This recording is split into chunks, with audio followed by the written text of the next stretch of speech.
بابل شہر کی ایک عورت مر گئی اور اسے دفنانے کی جگہ کوڑے میں پھینک دیا۔ لیکن جب حضرت موسیٰ علیہ السلام کوہ طور پر گئے، اللہ تعالیٰ نے فرمایا، اے موسیٰ، باتیں تو بعد میں بھی ہوتی رہیں گی، میری ایک عورت کوڑے میں پڑی ہے، اسے غسل دے کر اچھی طرح دفنا دو۔ حضرت موسیٰ علیہ السلام کوہ طور سے واپسی آئے اور پہنچتے پہنچتے بابل شہر کے ایک کوڑے کے میدان میں پہنچے اور دیکھا تو اس لاش کے ارد گرد 4 کتے بیٹھے ہیں۔ کتے اس لیے بیٹھے تھے کہ کوئی درندہ آ کر اس کے ساتھ کوئی غلط کام نہ کر لے۔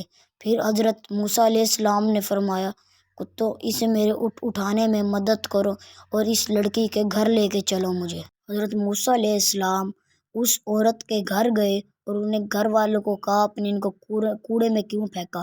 تو ان کے گھر والوں نے کہا، ہم اس عورت کے قریب بھی نہیں جائیں گے، یہ بدکار عورت تھی اور پوری زندگی اس نے بدکاری میں گزاری ہے۔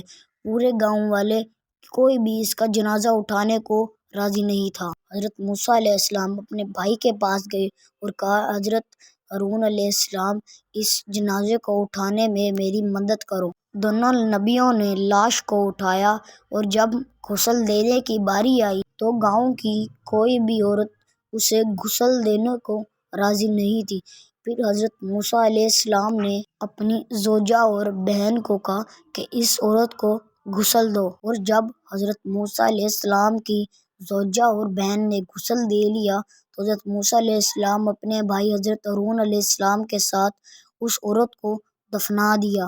جیسے ہی آپ اس عورت کو دفنا کر آ رہے تھے، آگے آپ کے سارے گاؤں کے لوگ آپ کے آگے آگے اور آپ سے پوچھنے لگے، اے موسیٰ، آپ نے اتنی بدکار عورت کو اتنی عزت کیوں دی؟ پھر وہ گاؤں والے کہنے لگے، اے موسیٰ، جو سا ہمارے پیارے نبی رسول اللہ صلی اللہ علیہ وآلہ وسلم نے کلمہ پڑھایا ہے، ہم وہ آپ سے واپسی لے لیں۔ پھر حضرت موسیٰ علیہ السلام فرمانے لگے، جب میں کوہ طور پر گیا تو اللہ تعالیٰ نے مجھے حکم دیا تھا کہ اس عورت کو غسل دے کر دفنا دینا۔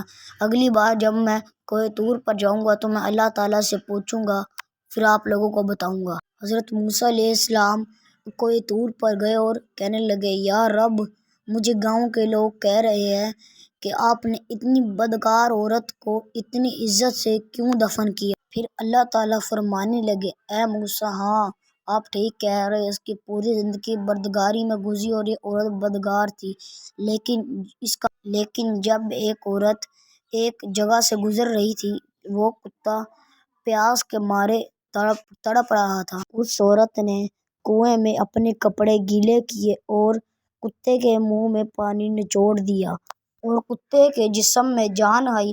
مجھے یہی اس بدکار عورت کی چیز پسند آئی اور میں نے اپنے فرشتوں کو کہا، اے فرشتوں، اس عورت کی جان نکال لو کہ اس سے پہلے یہ کوئی اور گناہ کر لے۔